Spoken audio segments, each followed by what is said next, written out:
Château Prieuré-la-Marzelle 2011, Saint-Émilion Grand Cru.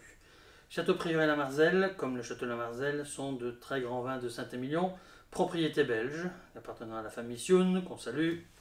Bonjour, bonjour à tous, bonjour Bart. Donc, ici nous avons un grand Saint-Émilion, issu principalement de Merlot, 92%, et 8% de Cabernet Sauvignon. Saint-Émilion, c'est une appellation légendaire. Donc quand on déguste un Saint-Émilion, qui plus est un Saint-Émilion Grand Cru, on s'attend à avoir quelque chose de magique dans le verre. Et ici, cette cuvée remplit bien le contrat.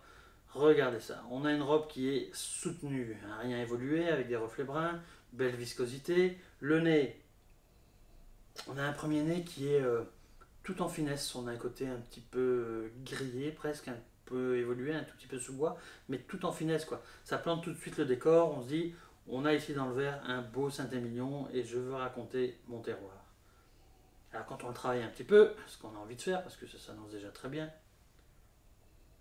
on arrive sur des arômes rien truffés, un peu sous bois. Ça fait vraiment la terre humide fin de l'automne, quoi, hein, avec les feuilles mortes et tout ça. C'est vraiment très très joli.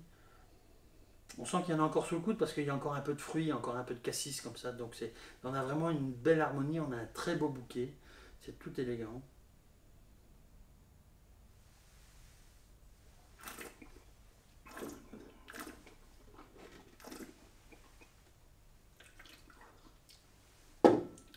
Au niveau de la bouche, on a une belle entrée en bouche, on a une belle matière, sans lourdeur, sans tanin excessif, même s'ils sont encore présents.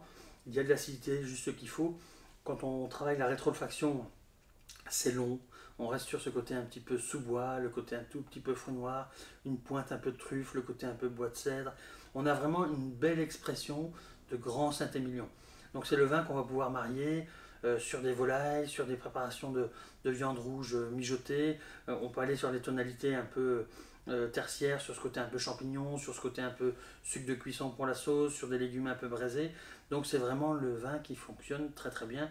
On associe souvent les vins de Saint-Émilion avec la dinde de Noël, à juste titre, mais quand ils sont comme ça, quand c'est trop jeune, c'est un peu trop sur le fruit, c'est un petit peu plus austère, on va dire, mais quand c'est évolué comme ça, juste maintenant, c'est superbe à boire. Donc on a vraiment un très grand vin de Saint-Émilion que je vous invite à découvrir. A bientôt. Au revoir.